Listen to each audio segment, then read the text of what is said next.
So yeah, the track continues here. It's quite a marked area.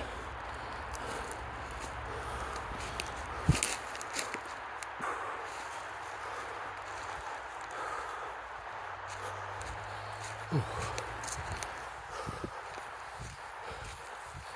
can see this left side of Sheep House, there's a lot of birch. Sorry about my breathing. There's an awful lot of birch. And then you get old mining pits like this. Very, very deep holes. And is this the old mine shaft that's denoted on the 1891 map?